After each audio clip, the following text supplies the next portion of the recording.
नाव आहे बाळा तुझं? कसा अनुभव घेतला वेळामोशीचा 2 दिवसापूर्वीच? नमस्ते.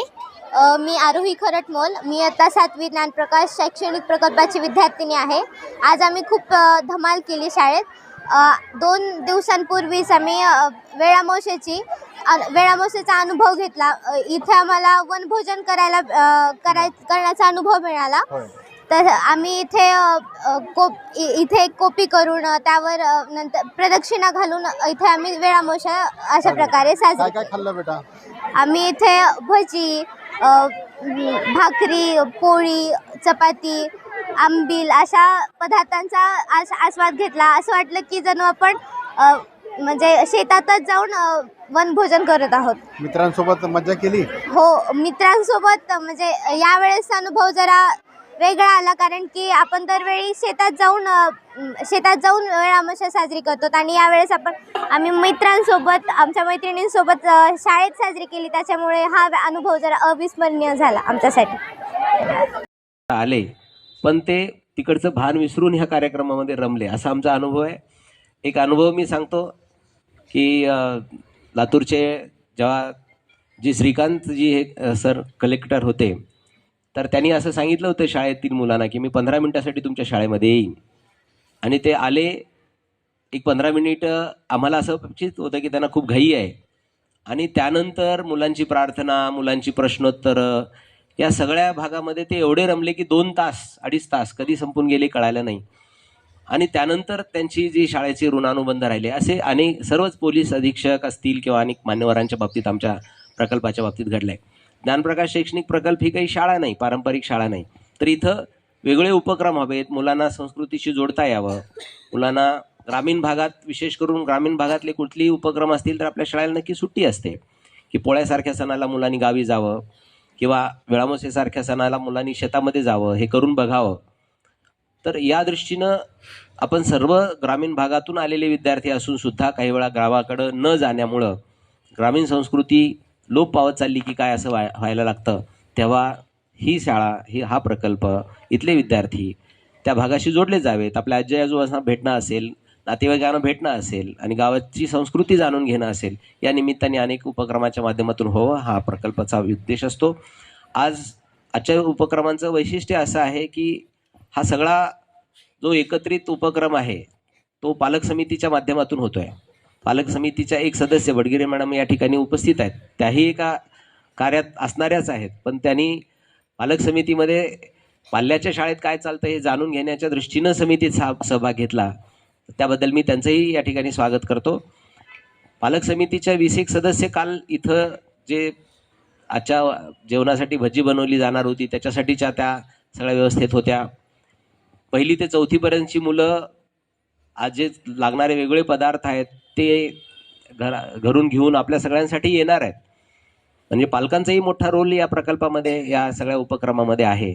शाळेमध्ये भजी, खीर बनवणं हेही एक वेगळ्या प्रकारे आपण करतो. कधी कधी असं वाटायला लागतं अनेक शाळांच्या दृष्टीने की आपला एक 10 मिनिटाचा, 1 तासाचा, 2 तासाचे आपले तास बुडले की काय. पण आपला असा अनुभव आहे की जे विद्यार्थी हे सगळे अनुभव घेऊन पुढे गेले तर त्यांना ह्या अनुभवाच्या आनंदामध्ये आजही रममान होता येतं. आणि ती खऱ्या अर्थाने शिक्षणाची एक पद्धत आहे, आपण असं या प्रकल्पाच्या बाबतीत मानतो. काय नाव आहे बाळा तुझं? काय अनुभव घेतला तुझ्या आज ज्ञानप्रकाश शाळेमध्ये वेळामोशाचा? नमस्ते. मी प्रियांश प्रवीण बरगले, इयत्ता 5वीचा विद्यार्थी. आज आम्ही शाळेत वेळामोशाचा आनंदाने धमाल अनुभवला. आणि पालक समितीमधून पालकांचा उत्साह आणि प्रोत्साहनामुळे आज आम्ही वेळामोशा साजरी केली. या परिसरात आम्ही धपाटे, चपाती, भजी आम्ही खाल्ली. कसं वाटलं? खूप छान वाटलं.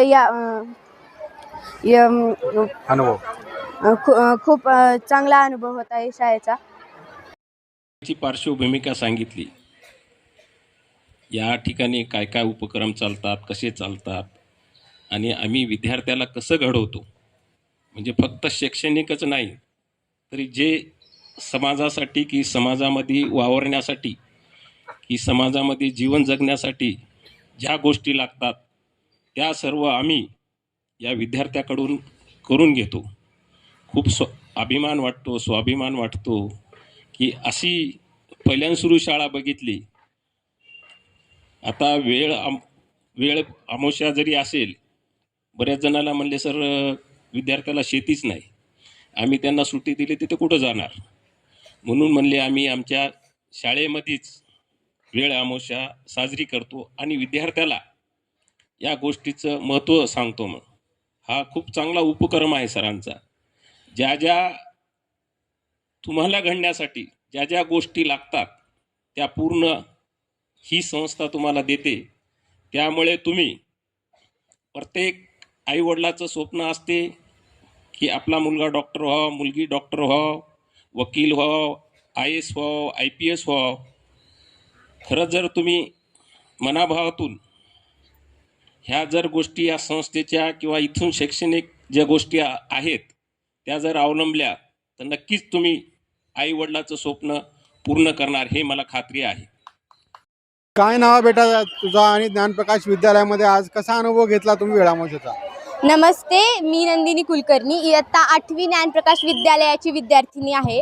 तर आज आमच्या शाळेमध्ये इथे कोपी उभारलेली आहे आणि आज आमच्या शाळेत DYSP आणि नरहरे मॅडम, नरहरे सर ह्या सर्वांच्या हस्ते कोपीची पूजा झालेली आहे. वेळामोशेनिमित्त सर्वांनी वल्गे वल्गे सालम पलगे असे म्हणत सर्वांनी वनभोजनाचा आस्वाद घेतला आहे. फक्त विद्यार्थी शिक्षक ह्यांनीच नाही तर पालकांनी सुद्धा, पालक समितीमधील काही पालकांनी इथे येऊन भज्जीची तयारी रात्रीपासूनच सुरू केली होती. काही इयत्ता 1ली ते 6वी मधील मुलांनी घरूनच पोळ्या, भाकऱ्या, आंबील असे वेगवेगळे पदार्थ इथे आणलेले होते. 2 दिवसानंतर वेळ अमावस्या आहे तरी पण आम्ही त्याचा अनुभव आजच घेतला. म्हणजे ज्या विद्यार्थ्यांना शेतात जाणे शक्य नाही आहे त्यांनी सुद्धा शाळेत आपल्या मित्रमैत्रिणींसोबत ह्याचा अनुभव व खूप मज्जा केलेली आहे. आणि ही अशीच वेळ अमावस्या पुढेही म्हणजे दरवर्षी व्हावी असा आग्रह आम्ही नक्कीच आमच्या ताईंना केलेला आहे. आणि या चांगल्या अनुभव म्हणजे असा एकदम छान अनुभव आम्हाला देण्यासाठी मी नरहरे मॅडम आणि सरांचे आभार व्यक्त करते.